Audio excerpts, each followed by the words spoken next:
Peyton Place, the town everyone's talking about.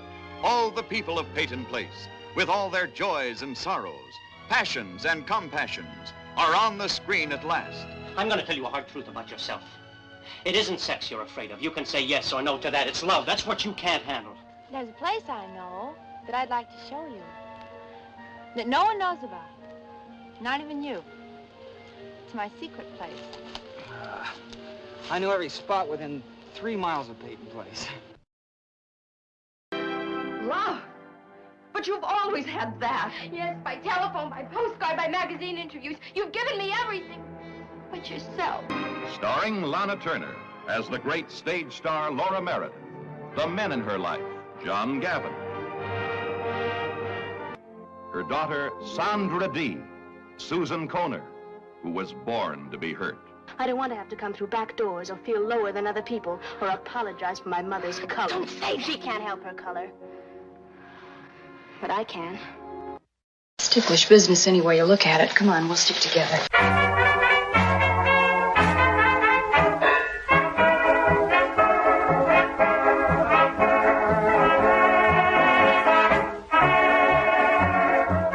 It's Ticklish Business, the podcast devoted to honoring and deconstructing classic cinema. I'm Kristen Lopez. I'm Drea Clark. And I'm Samantha Ellis. This week we are honoring the centennial of actress Lana Turner, talking about two of her most recognized films, 1957's Peyton Place and 1959's Imitation of Life. That's right, we are doing two movies. I don't think we should waste any time. I picked these very deliberately, as I told both of you. I wanted to look at Lana Turner's persona as it related to, I think, what a lot of people tend to know her for, that soapy, ultra glamorous, ultra sophistication and controversy. So I actually picked the movies that came out before and after the death of her boyfriend, Johnny Stompanato, which somebody had told me after the fact that I should have technically picked 1958's Another Place, Another Time with Sean Connery, because apparently Johnny Stompanato came to the set and pulled a gun on Sean Connery, and that was the film that actually did have the loss of income. I didn't, because I feel there's a theme that changes very slightly with these two films and how you relate to Lana Turner. And I thought of this specifically if people remembered when Jean Harlow, when her husband Paul Byrne died, that she was making a string of movies where she was very soapy, very salacious, very sexually charged. And then she started making movies after that that were a little bit more chaste, and the persona changed because she was associated with scandal. And I wanted to see if the same still applied here.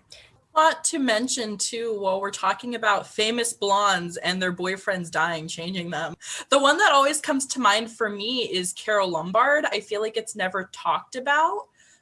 Everyone says, as far as critics go, the change in her acting talent, for lack of a better word, completely shifted after her boyfriend Russ Columbo passed away in 1934. Really, the first film that she did after that was 20th Century, which is an absolute favorite of mine. It's argued that she would never have even become a star if she didn't have that tragedy in her life to add that emotional depth. So I'm really curious to see what you guys are going to say about how this changed Lana Turner's acting style, if at all. So we have Peyton Place, which, to give some background, is directed by Mark Robson, who, if that name sounds familiar, you probably listened to our episode on Valley of the Dolls, because he directed that film as well. And boy, can you tell that he directed both of those movies. Both of them have narration. Both of them are incredibly scandalous and salacious. Valley of the Dolls is a bit funner because it's 1960s. You can go a bit further than you could in the late 50s.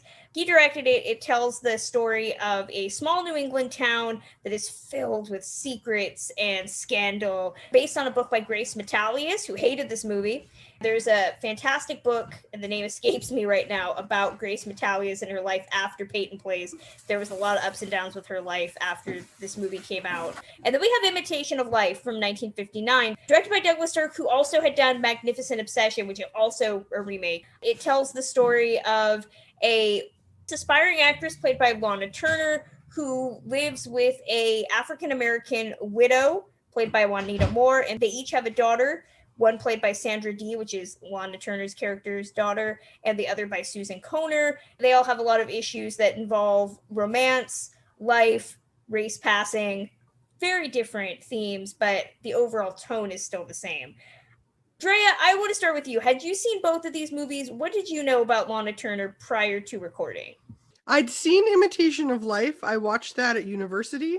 It's one that any film school loves to dig into because it's so beautifully composed. The use of mirrors and the color stories. There's just a lot in there that's very juicy for a film student. I was obviously familiar with her.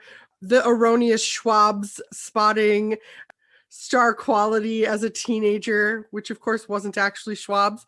I was so cognizant of her. I had not seen this Peyton Place, but I'd seen part of the television series of it, and it's such a soap opera. I was like, this is a soap opera, right? Like I watched the entire movie and was like, oh, I'm just marathoning a season of a soap opera right now.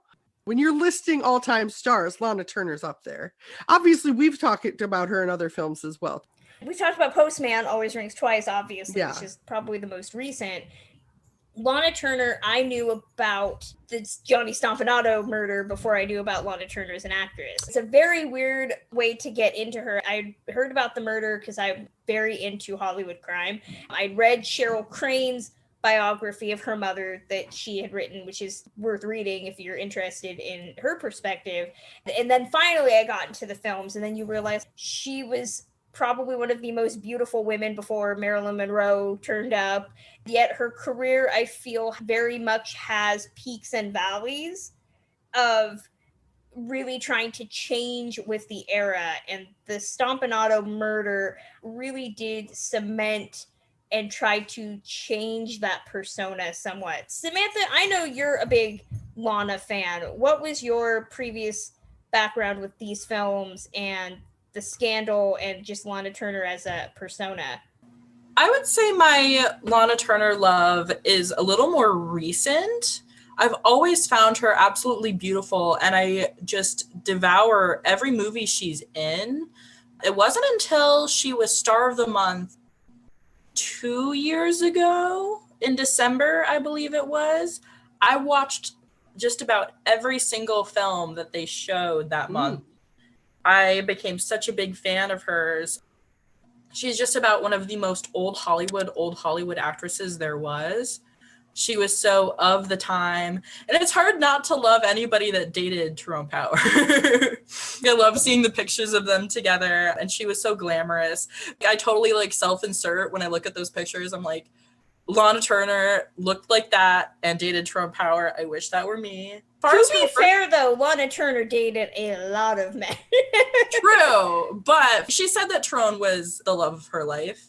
I don't know if that's true. I mean, if I were Lana Turner dating all those men, I'd probably say that about everybody. Tyrone Power, definitely up there for me. As far as her work goes, I would say I'm a little more well-versed in her late 30s, early 40s work. Love her in these Glamour Girls, Dancing Co-ed, those really fun, or not so fun, these Glamour Girls there. Yeah. These fun musicals of her when she was really young. But I had seen both Peyton Place and Imitation of Life before this. I had seen each of them once. I'd seen Peyton Place. I was doing a pretty in-depth review of it for an Arthur Kennedy event, which, of all the characters to focus on when you're watching Peyton Place. Yeah, right?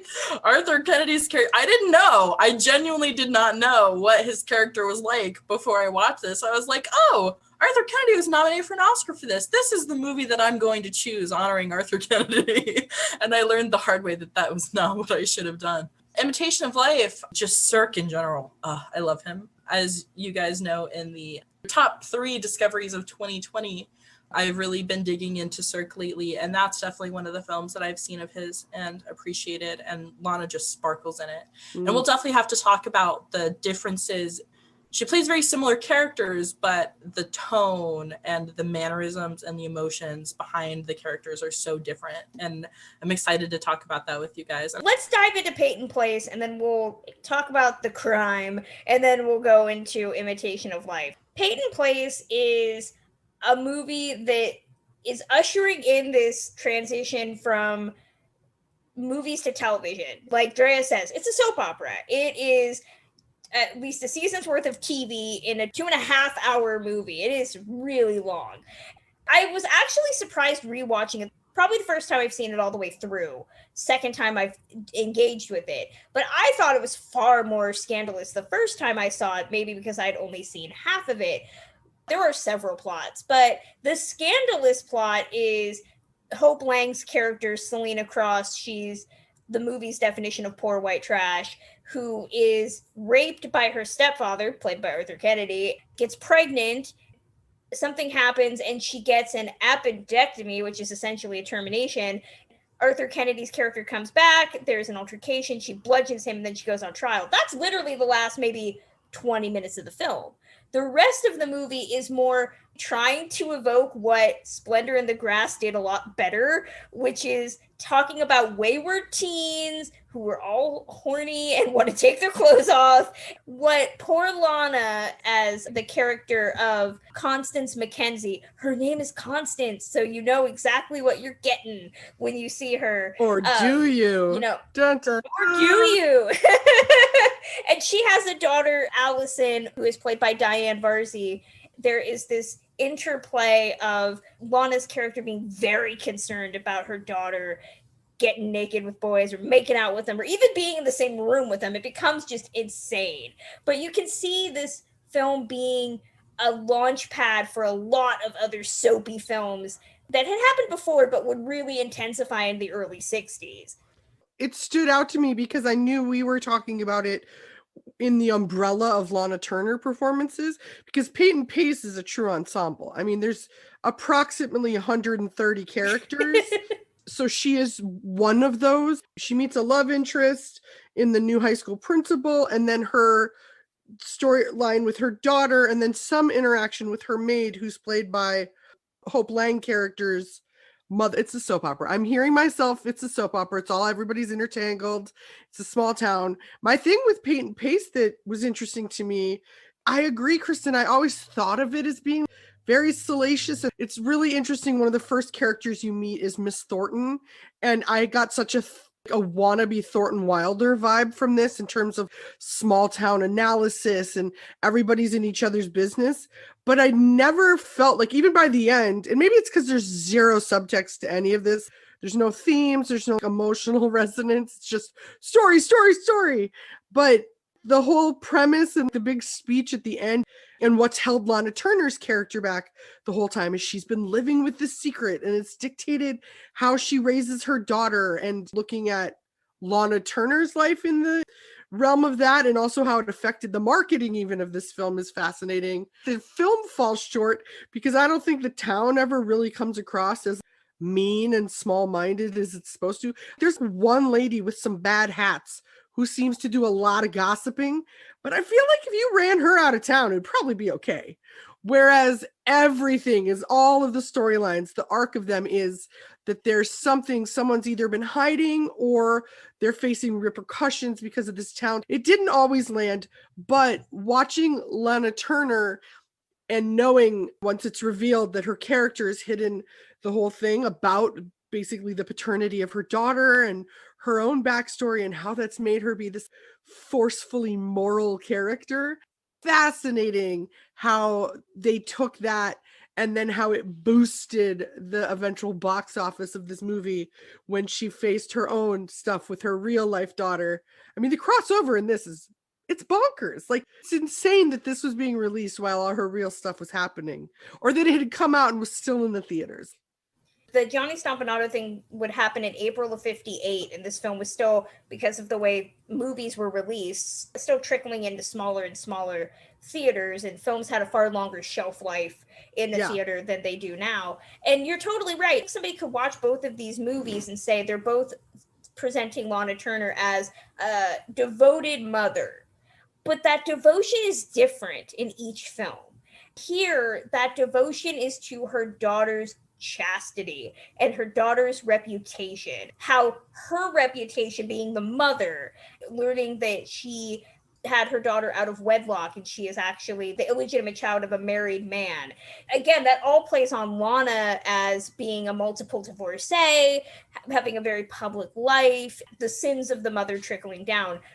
Imitation of Life is a total course correction after all of this had happened. The problem with Peyton Place as a film is the book was far more salacious. That's why Grace Metalius hated the movie so much. Fox said, we can't do all this. You're lucky you're getting rape and incest children. You're lucky. Well, even the incest is only because that's Russ Tamblin's character, and it's sort of just, oh, your mom is real into you, but that's where it ends. We'll get not quite an abortion, but it's an abortion. The doctor refers to it as a miscarriage that he had to terminate. The lengths they had to go to talk around anything that might imply that they exactly were breaking the law. It's Lloyd Nolan too. You're like, oh, I can't be mad at him. Yeah. I just want to throw out too, if we're talking about Russ Tamblyn, I mean, number one, I couldn't let Peyton Place go by without talking about Russ Tamblyn, because you guys know how much I love Russ Tamblyn, and this was his only nominated performance. Of you whenever I saw him being particularly adorable in this. I appreciate it. Is it just me, or could this have very easily been Norman Bates's prequel story? Yes. Like, his name is Norman, and he has a mom who's obsessed with him, and he's a sexually repressed, shy, coming-of-age man in a small town. Like, how is this not Norman Bates? Yeah, all like he needs to do is buy a hotel at this point. If Norman Page hadn't joined the paratroopers, if the war hadn't saved him, which is a ridiculous concept, he would have gone full Bates. It would have been full rocking chair. I like that a lot. This was Lana Turner's, her and Russ Tamblyn and Diane Bursey, Hope Lang all got their only Oscar-nominated performances in this film. For Lana, it just seems like a consolation nomination at that point, because she has done such better work in a multitude of other movies that I don't see the stretch for this, other than if we're going to go with what the Oscars tends to do all the time, which is it's an older actress that is letting herself be matronly. They love to reward the hot actress who's willing to play a mom or get dowdy or something. The idea of that she's matronly, she's got like a 22-inch waist and a corset on under it. Perfectly applied makeup. But I think that's the thing. Yeah. And I know Samantha's going to roll her eyes or something. It's the Grace Kelly effect of, look at this hot, beautiful woman. We're going to try to make her look like somebody's mom. They didn't even try. That's one of the things that I appreciated about this. She has zero maternal look to her, zero matronly. She runs the town store, the fashion store. She's always kitted up. She's this gorgeous wardrobe. Her Imitation of Life wardrobe is the most beautiful thing ever, and $1 kabillion worth of couture and jewels. So it's not quite that, but she's got nothing but beautifully tailored suits and house dresses, and her hair is always done. Her makeup's always on. Like, she does not look like a mother in this. Like, every time someone finds out that she has a kid, it's almost a surprise. Like, what? Her? That hot lady who owns the store? The stretch that I was noticing, that I noticed far more than the appearance, is her chemistry, or lack of it, with Lee Phillips, who plays Michael Rossi, the new principal of the school. They have this issue with intimacy where she won't put out because she's got this reputation, sort of Damocles hanging over her head, and she doesn't want to give in. And he's like, I'm not about that life, girl. I just want to be with you. I was just sitting there looking at him like, no offense to Lee Phillips. Sure, he's a perfectly nice guy and he had a lengthy list of credits, but this movie is about Lana, and it's almost insanely bizarre to me. After playing opposite some of the hottest men in the world, your John Garfields, your Tyrone Powers, your Fernando Lamases, this guy. This guy. Yeah. He also has the most curiously colored hair I've ever seen in my life. And I could never figure out if it's gray, right? Gray, it's like a blue-gray. But it's silver. And I don't mean silver like grandpa. I mean like Martian, the suit you're going to wear to space. Spray painted almost. His hair looks like spray painted. Were they trying to age him up? It's interesting that you call this her movie, because when I saw this might have been the first Lana Turner movie I watched. Like, I'd heard of her, but I hadn't seen anything. So to me, this is not her movie. When I saw it, and even when I saw it, I was like, oh no, this is the movie of the kid, the teen movie, and she plays the mom. And that's why it's just stand out to me in it that she's not the mom that we normally see in these movies. I appreciated that. I don't know if it reflects as much depth, and I agree, knowing more of her canon now is more of a, you really should have gotten this for something else, but you should get it for something, so here you go. She is one of the only characters that has nuance, and it's the idea of this woman living with this enormous guilt of how her life came to be and how she came to be a mother, and the choices she made earlier and how they were damaging, and that living and repressing yourself because of guilt is a really interesting character study. And I thought she executed that well. The really interesting thing about Lana in this film isn't so much her past as the very pointed decisions that she's making for her own sake and for the sake of her daughter and for her future. She is so obvious. She says very outright, I don't want a man in my life. That part of me is past. I don't want to have sex with anybody. I'm good. And then both her daughter and this principal are like, no, you're gonna though. Just as a sort of 50s thing, they just totally disregard what she wants and how she feels, because that's just not normal. You guys are right. I mean, she looks fabulous in this movie, but they made a very clear point in the trivia to say that she dyed her hair a few shades darker blonde. I did notice that. As a blonde myself who fluctuates, I did notice that, because she's normally a crisper, more platinum, more shiny. And I was like, but that's like to me also, that's also the funniest nod. Oh, if you're Lana Turner, professionally beautiful, and the most you could do is like, oh, I'm going to go 2 shades darker blonde. I love that. That's the Grace Kelly of it. She's not even putting on a shawl. She's not even putting on glasses. She's just dyeing her hair darker blonde, and she's supposed to be but like not even like mousy. Just, oh, I mean, I'm still going to look beautiful. I mean, a little darker. To go back to the ensemble nature of it, there were a lot of movies like this in the late 50s, predominantly based on literature, mostly popular books written for women. And they all were adaptations where you had competing storylines, usually 3 young women, an older actress who plays the wizened, don't turn into me type of character. Then you have all these avenues to talk about sex and relationships. There's usually a bad girl that something bad happens to, which in this case is the Hope Lang character. Terry Moore was the bad girl. Yeah. Terry Moore is the bad girl turned good, whereas Selena Cross is the bad girl because she's poor. She's a good girl. Everything bad happens to her. Do you like me defending this fictional character? How dare you? No, I jumped too. I was like, wait.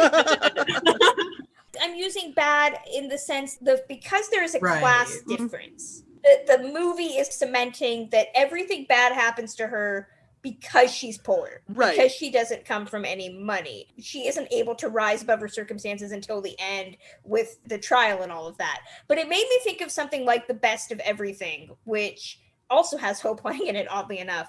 But the Lana character in that film is played by Joan Crawford. It's really just her reminding them this is the life of regret you could have if you don't make good choices. You're totally right that the young girls are the reasons to watch. I mean, Terry Moore, Samantha, plays Betty, who is the bad girl, the one that's fast and loose and wants to go all the way with Rodney, but then she's allowed to have that transformation predominantly once Rodney dies. It shocked me. So she's very ha-cha-cha and wearing all these red dresses. stunning girl, but very like that flirty, vivacious, sexual, comfortable in her body. But she has a line once Rodney's died, so towards the end, the father who's been terrible to her reaches out an olive branch, and she basically says, I know I was a fast girl, but Rodney likes fast girls, and I wanted to fulfill what he liked. It was such a pointed bringing in and acknowledging of what had set her on a trajectory. And normally that's a character that's just like, no, she's just slutty. I really liked that little detail. It comes off so Splendor in the Grass to me, just True. like Kristen was saying. Not only does her character remind me so much of Virginia, the sister in that film, but also, of course, they're brother and sister, so it's not like the same relationship. But also you have in that movie the popular guy that wants a slut to mess around with, for lack of a better word. This, like Rodney, it wasn't just that he was looking for someone to mess around with. He loved her. He wanted to be with her forever. He just likes fast, interesting, dynamic sexual women. She's like, great, I am all of those things. And the movie let her be that. The first time I watched this movie, especially, Terry Moore really drew me in. I love her in this. Yeah. I love her in everything.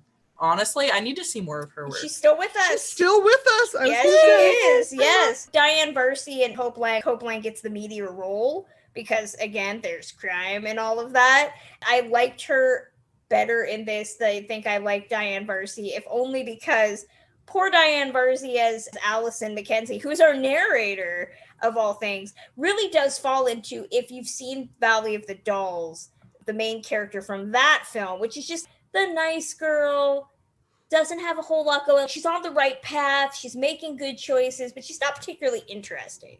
Terry Moore and Hope Lang, that's your Sharon Tates and your Lee Grants and your Patty Dukes. Those are the characters that are interesting, but you need that anchor, that moral compass. And I'm kind of shocked that they didn't just give that role to Lana, but they didn't. I do think I prefer Hope Lang's story in this, even though it is tragic, but there is a lot for an actor to do.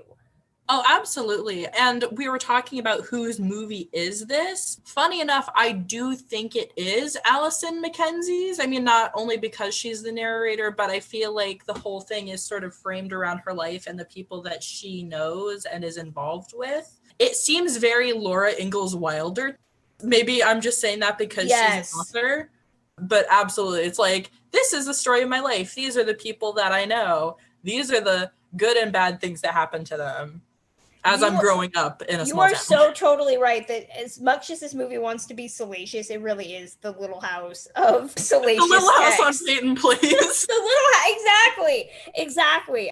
We can come back to Peyton Place if we need to, but I want to get the Johnny Stompanato death in here. Peyton Place comes out in 1957. April 4th, 1958. Johnny Stompanato, if you don't know who he was definitely Lana's type. Look him up. She dated the same guy numerous times. He was a bodyguard and mob enforcer for Mickey Cohen. They had a very tempestuous relationship that involved a lot of violence, a lot of makeup breakups.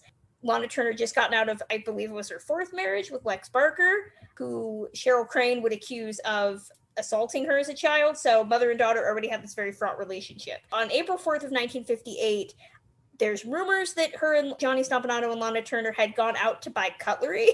Becomes just a weird joke at the end of this type of story. They had gotten back together after the events of 1957 when he had shown up to the set of Another Time, Another Place and assaulted Sean Connery and got thrown out of the United Kingdom. It was 8 days after the Academy Awards. He showed up at her house, which is still there in Beverly Hills. They began arguing very heavily. Allegedly, he threatened to kill her and her daughter, Cheryl Crane, was making other threats about hurting her and mobster stuff. Cheryl Crane entered the room very briefly and was urged by her mother to leave. In the midst of the argument, Lana Turner broke off her relationship and asked him to leave the house. Now, this is where the story changes a little bit based on mother or daughter. The way that Cheryl Crane tells it, she had been watching television in the next room. She grabbed a kitchen knife. She had heard their arguing, and he was coming out of the room. She entered the room, and the knife and his body just kind of merged. He was stabbed enough that he severed his aorta as well as his liver. I mean, it was a pretty perfect stab wound, and he died very quickly. The way that Lana Turner would tell it on the stand, she was walking in front of him And Cheryl Crane just stormed into the room, and she originally thought that she had punched him, and it turns out that she stabbed him. There's a lot of discrepancy, and of course that made the trial very, very interesting to watch. Lana Turner went up on the stand and testified that she was a battered woman. After that, there were numerous conspiracy theories that essentially Lana Turner had stabbed him and put her daughter out as the scapegoat, knowing that her daughter, if she told the story of defending her mother, would not serve any time, which she didn't. There was a wrongful death suit filed by his family, which they paid out. It just went away, legally speaking, but the taint was there for Lana Turner being accused of being a murderer at worst and covering it up, or just having this murderous daughter. Now, Cheryl Crane is still with us, says that her story has never wavered, that why would her mother put her as this potential murder suspect? I have my own theories on the case. I won't share them here, but I have them. They exist. It was something that really tainted her career going forward, and so she did 1959's Imitation of Life, which is a remake of the 1934 version of Imitation of Life starring Claudette Colbert. Same story, exact same story, tweaked in different ways in 1959. So I've seen both versions of this movie now.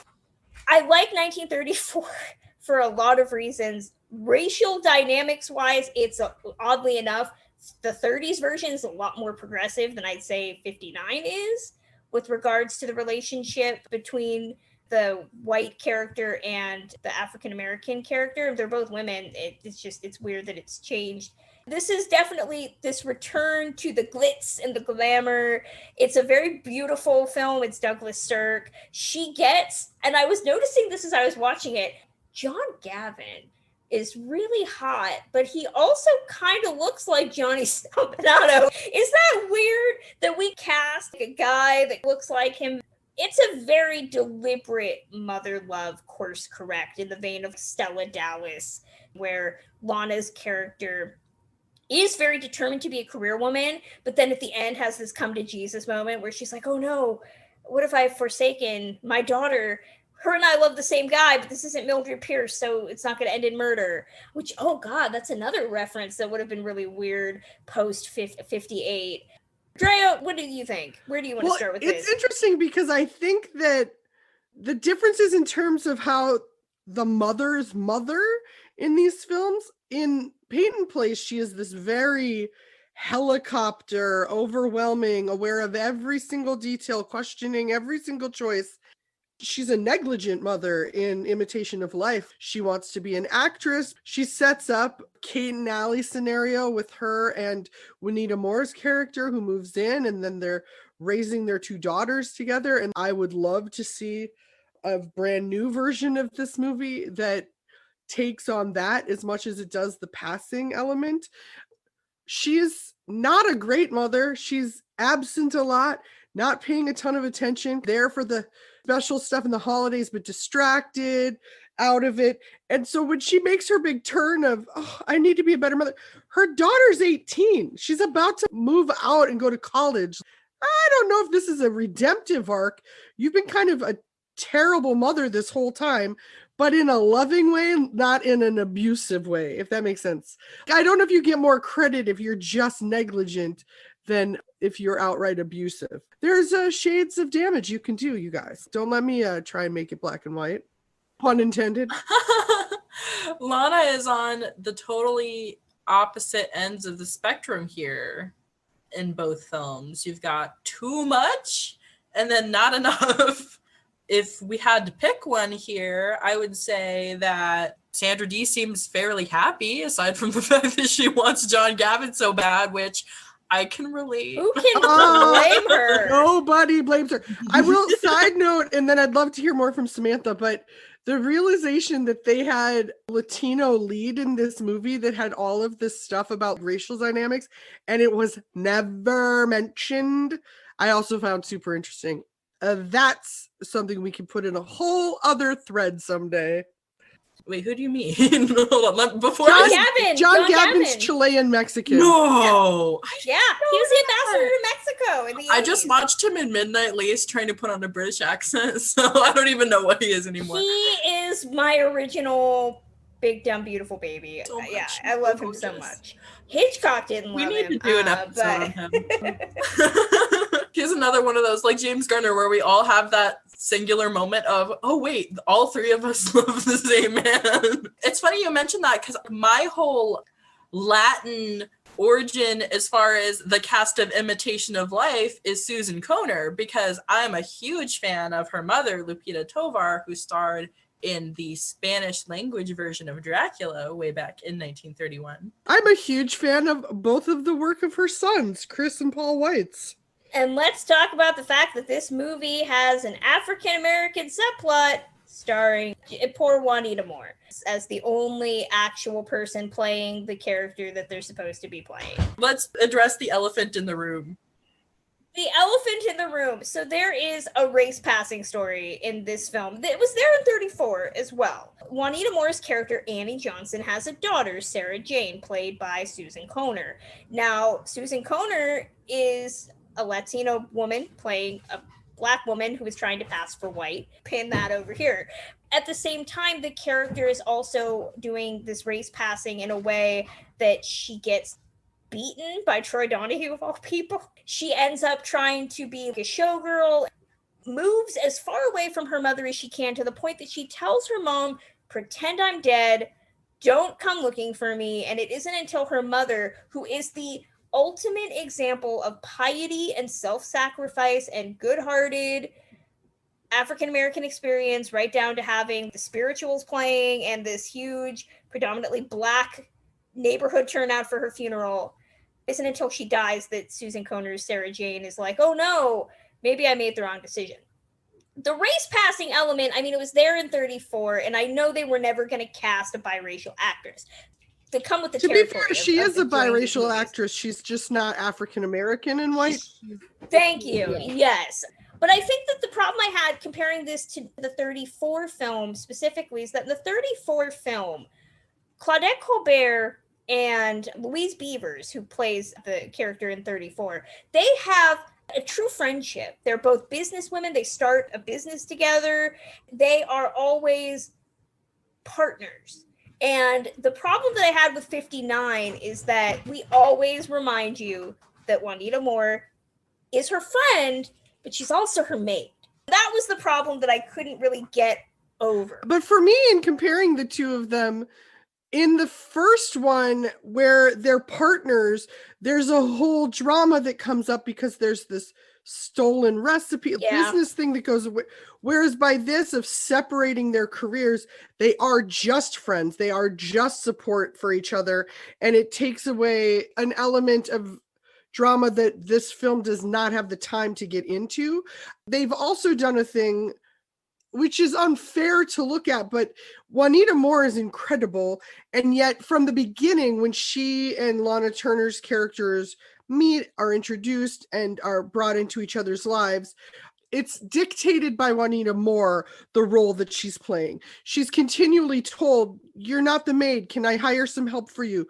Who do you need? And she's doing things that alleviate or to give her comfort for their arrangement. And from the beginning, Juanita Moore's performance in this is so incredible. And you meet her and her ever-present smile both seems completely genuine and sincere. And she seems a lovely, warm person to be around. But you're also so cognizant that this woman knows she has to have that pleasantness about her, because she is in a position where she is forced to be needing the help of literal strangers, and that she's in these untenable situations. She's decided to be like, you catch more flies with honey as a perspective. Imitation of Life, I would love to see get into, because I also think, regardless of the casting of her daughter, that it's Troy Donahue was actually perfect for me, because that scene was the shorthand for every negative thing that could happen to the daughter as a result of people finding out her race when she's living, existing, and passing as white. Having it be so dramatic and so violent and terrible. And from this person, this Troy Donahue, that's a shorthand. Also, that Troy Donahue and Sandra Dee are both in this means that Grease was stuck in my head.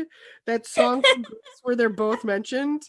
Who knew that would thread in? But The other thing that you get with Juanita Moore is a direct comparison of two maternal styles next to Lana Turner. And so it brings out, you would be like, oh, Lana Turner's really not around much. But then you see how much her daughters, she's literally having conversations with Juanita's character about what she hopes to talk to her mother about, which means she's then just talking to Juanita about it. It's a great way to show the failings of Lana's character so that when she sweeps in and her daughter's surprised when she makes it to her own graduation. Sandra Dee gets short shrift in this movie because this was also the year she did Gidget. She gets a bit more to do in Gidget, obviously being the lead of that film, than she does here as Susie. Just because Sandra Dee's character is meant to just be so wholesome and so sweet, the only real controversy is that she's in love with John Gavin, and that comes at the end. The rest of the movie, she's just kind of smiling and having a ball. It's not really anything shocking or interesting. She's just there because they both need daughters. That's, I think, unfortunate to her. Watching this version and going back to the element of tweaking it from the 34 version where they were business women to giving them separate careers, I noticed that this iteration, a lot of people would have found it hard to believe. It goes back to Postman. What did she want to do in Postman? She wanted to be a businesswoman. She wanted to make the restaurant something good. She couldn't do that because they were like, you're hot, girl. You need to own that. And that's what I think the discussion of this remaking this movie was. No one's going to believe that Lana Turner is a businesswoman. We got to make her a model. We got to make her an actress. We got to have her treading the board, so to speak, and paying her dues. She has to have that moment where she's meeting the guy who wants to give her a mink and be like, hey, girl, I'm going to take you to the top. And go back to that Constance McKenzie she's not going to put out for him. By 59, post Stompanato, you can feel that executive roundtable of, okay, we're going to put this movie together. We got these people, and then nitpicking at that point. How much of their life can we put on screen? You have the very distinct differences in Lana's maternal styles in Peyton Place and Imitation of Life. But what the two have in common that I don't know if we addressed, one thing I really want to throw out about Lana, throughout her whole life and career, she was extremely specific about how she looked on screen. You've got Madam X, which we haven't addressed as far as another matronly role that she did after Imitation of Life. She would rather be caught dead than caught looking bad. That was just who she was, even well into her later years. Even dyeing her hair 2 shades darker, she was going to make a stink about it. That's just the kind of star she was. That has a lot to do with how she was portrayed on screen in both of these films and the kind of mother she was in both of these films. The thing that they have in common to me is the child is just sort of part of the equation. She just sort of stumbles upon it. In neither of the films does the character want to be a mother. She never really addresses in either one, oh, I love motherhood. This is so great. I want nothing more than to be a mom with a white picket fence and a husband. She doesn't want that in either one, even though her mother styles are different in each. In Peyton Place, she had the affair and had the child as a result of that affair, and that's not something she wanted. And then in Imitation of Life, she wanted to be an actress, but the child just happened. They don't even really explain it. She was married, but you never hear her saying that that's what she wanted, especially not more than being an actress. So I think that had a lot to do with Lana's image at the time. Because she was older, she had to play a mother. That's just sort of the age she was. But I think if it were really up to Lana, she would not have wanted to. So they just threw her a bone with like, all right, well, you have a kid here, but you still get to be Lana Turner. Hadn't quite put it together, so I'm glad you said that. In terms of the roundtableness of it, in the story shifting from the original Imitation of Life to the 58 version, I found it much more of, how do we get Lana Turner in the most fabulous clothes possible? Oh, she has to be an actress because there's nothing else. The amount of gowns and beautiful garments and jewels that she's wearing in this, real people don't wear that stuff. You need to be an actress, which is obviously not a real person. The maternal side of it, the other element of this is I actually find if you look at both of these movies, the surrogates for Cheryl Crane that come in terms of the daughters, and in Peyton Place, truthfully, it's both daughters, because the Hope Lang character and what she goes through literally ends up on trial because she has killed an abusive stepfather. It's not Lana Turner's daughter, but she is a motherly presence to her and has hired her, has known her whole life. Her daughter's her best friend. So if you're looking at these with this viewpoint that we have of Lana Turner and when this came out, there's a lot to be said too of how this could have swayed public opinion for what her daughter went through in all of those. And there's a sympathy gained there of these girls who are just lovely and placid and docile and going with the flow, and the flow can be good like John Gavin, or the flow can be real bad. There's something interesting there of what especially the public at the time would have been projecting onto the daughter characters. You're totally onto something, and I love it so much. I mean, Cheryl Crane was really sold as, she was 14 years old. You know, she wasn't a femme fatale. She wasn't Lolita. If you Google Cheryl Crane, we'll see that image of her with the little handkerchief tied over her head and just looking like this little Cupid doll. There's nothing sexualized or particularly shocking about her. She's just a young girl. More than anything, the exploitation of Cheryl Crane through film and persona of the characters around Lana comes off a bit more clearly, because you're totally right. The Hope Lang character is this poor young girl brought down by circumstance and economic factors, goes down this bad path, not through her own devising, but through the circumstances of the town and through her parents' choices specifically. Even Susan Conner's character, to an extent, that concept of if you're too smothering of your child, if you're too loving, if you're not loving enough, where is a mother's duty begin and end with your children? With Lana, especially in Imitation of Life, it almost takes on more of a mean-spirited twinge a little bit, in that her character is so obsessed with her career, which Lana had played career women. I think of something like 1950s A Life of Her Own. I was just about to say that too. Which feels almost like a prequel to Imitation of Life, because she's doing the same thing. The fact that Sandra Dee's character has to come to her and say that I tell my problems to other people, you don't know what's going on with me, and she has that moment with Juanita Moore's character where she's talking about, my daughter has everything she wants, she has beautiful home, she has all the things that I never had. You can just imagine that that is her talking about her own child. My daughter has everything that she could ever want. How does this happen? Cheryl Crane, in her book about her mom, is very, very forgiving and honest about her relationship with her mother. Her books are not B.D. Hyman or Christina Crawford in that they're exposés. I mean, she is very forthright about the fact that her mother married a man that molested her, that her mom made bad choices with men, and she ended up bearing the brunt of that. And I think that you see that more in something like Peyton Place than you do in Imitation of Life. I'm glad that we looked at these, because again, when we talked about coming up with something for Lana Turner, there's certainly other performances people probably think of first. And both of these films, she is a key character. She is not the only character. She's not the only one with something juicy, and often she's not the juiciest. I'm glad that we looked at this in this overview of this very specific time and place and this incident that happened in her life. I love that between Donna Reed is not a hooker and Lana Turner is not the juiciest, we're just coming up with slogans, people. Samantha, what were you going to say? As a Lana Turner fan, if you had asked me before even thinking about this idea, what should we cover for Lana Turner, I probably would have said something that Lana Turner wanted to cover, like something where she's the most beautiful and has all the attention, because that's the kind of woman Lana Turner was. But it is so fascinating to cover a part of her life.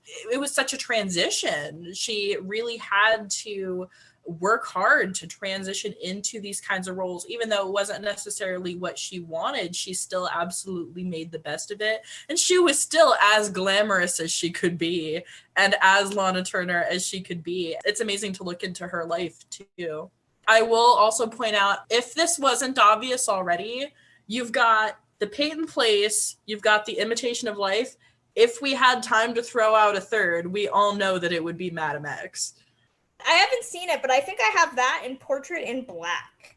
The progression of her as a mother, she's more and more willing to make herself look bad on screen for the sake of acting. I do want to say that she is also one of several actresses that really tried hard to get into what the quote-unquote kids were into in the zeitgeist. She is one of several actresses that did psychedelia films in the late 60s.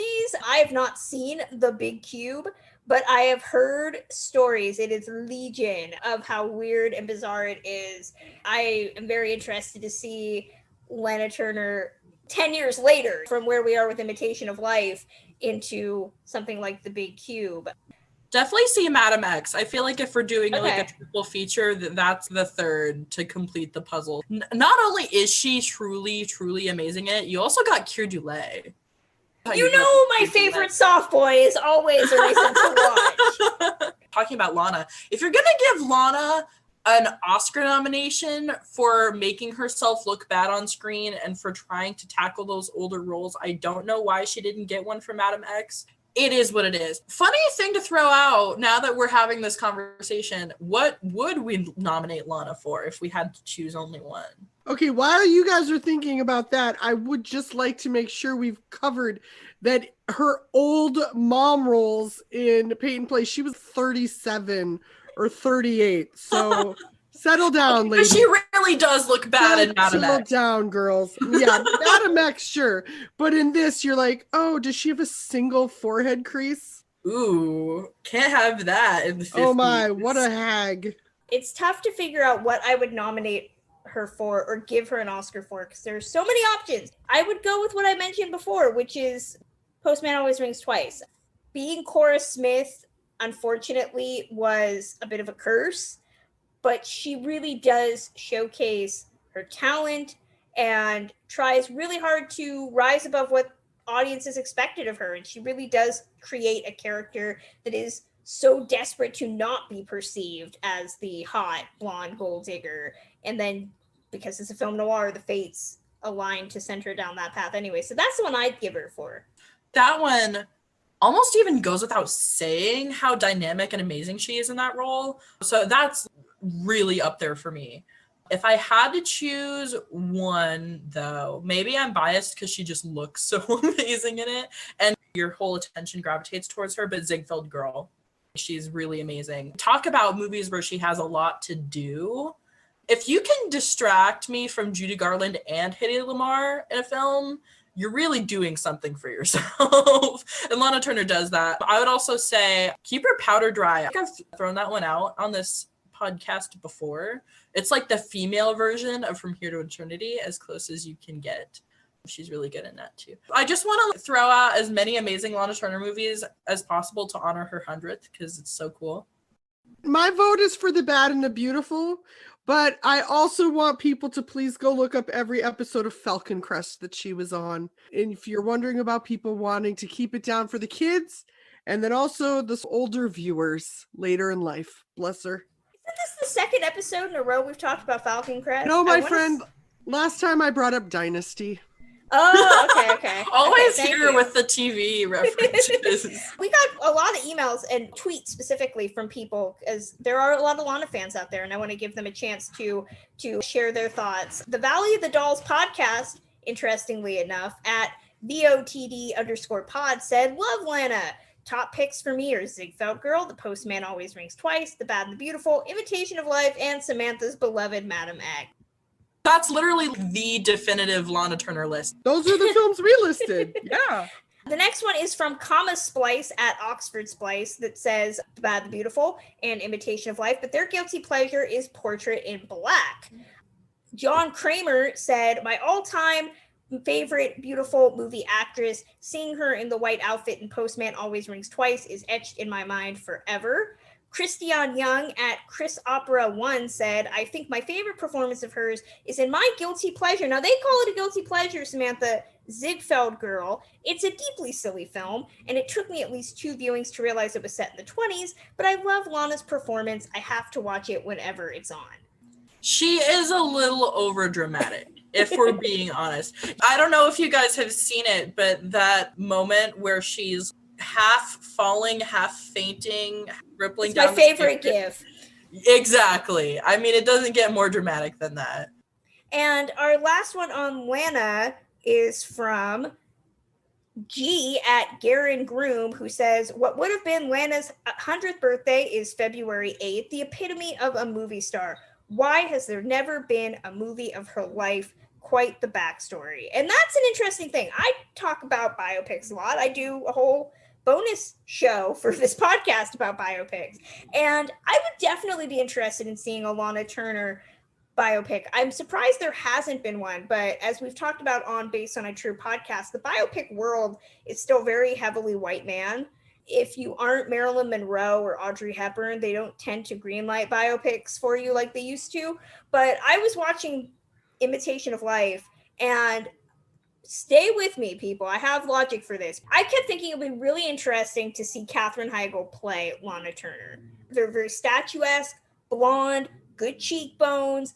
Both of them have been maligned in their careers. I don't know. I'm not saying we need a $100 million movie. I remember back in the days when they used to do biopics on ABC, Saturday night viewing, 3 days to tell the Judy Garland story. I would be interested in a Lana Turner thing. Lifetime is welcome to take my idea and run with it. That's probably the best choice you could have, but it really depends on what era of her life. If you're talking Imitation of Life, I think Katherine Heigl would be perfect. Now, you gotta stay with me. If we're talking Ziegfeld Girl era, Amanda Seyfried. I was going to say Florence Pugh, but I don't hate Amanda Seyfried either. Maybe Amanda Seyfried is a little too genteel. I was going to say Margot Robbie, and also she has the producing shingle to handle it. Oh, that's true. You guys, we'll see where we pitch it. Are we going to take it to basic cable, or are we going to go to... I'd love to see a really good documentary about her. That would be also an option. We also got a response to our episode that we did on Donna Reed that I wanted to read. This is from Radosh at Radosco, who says, love From Here to Eternity, and Donna did a fine job, but have to disagree with Samantha about the Oscars that year. Thelma Ritter was robbed for her masterful performance in Pickup on South Street, a great Fox Noir I would recommend to you all. I haven't seen that, so I have to decline comment. I want to say I saw it a long time ago. I got it in like a Fox box set back when they used to do those. Funny enough, I had Peyton Place in a Fox box set. I did as well. Thank you, Fox box sets. That's going to close out this episode of Ticklish Business. Remember, you can follow Ticklish Business wherever you get your podcasts. If you're listening on Apple Podcasts, leave us a rating and a review. It helps us out. We're also on Spotify, iHeartRadio, anywhere you get your shows. You can also follow us on Twitter. Leave us comments, questions at ticklish_biz. We do have an Instagram. It's not the most fancy Instagram, but it is over there, so you can check that out at ticklishbiz. And you can also follow what we're doing. I'm on Twitter at journeys_film. Samantha Ellis, what's going on with you? Where can fans find you and get in touch? I am on Twitter at Classic Film Geek. You can find some live tweets there, more regular content than my other blogs. But if you want to read some of my older stuff, my blog is at musingsofaClassicFilmatic.com. And you can find my Cooking with the Stars posts at ClassicMovieHub.com, which will hopefully return soon. Andrea Clark, what about you? I'm on Twitter at the Drea Clark, and I host a contemporary film podcast called Who Shot Ya on Maximum Fun. And remember, if you want to support us with your dollars and get all sorts of bonus content, including interviews, bonus shows, including Based on a True podcast, and double features, you can do that via Patreon, patreon.com/ticklishbiz. We have a lot of good stuff on there. I add more to it all the time, so check it out. But we will be back next time with a new episode. Till then.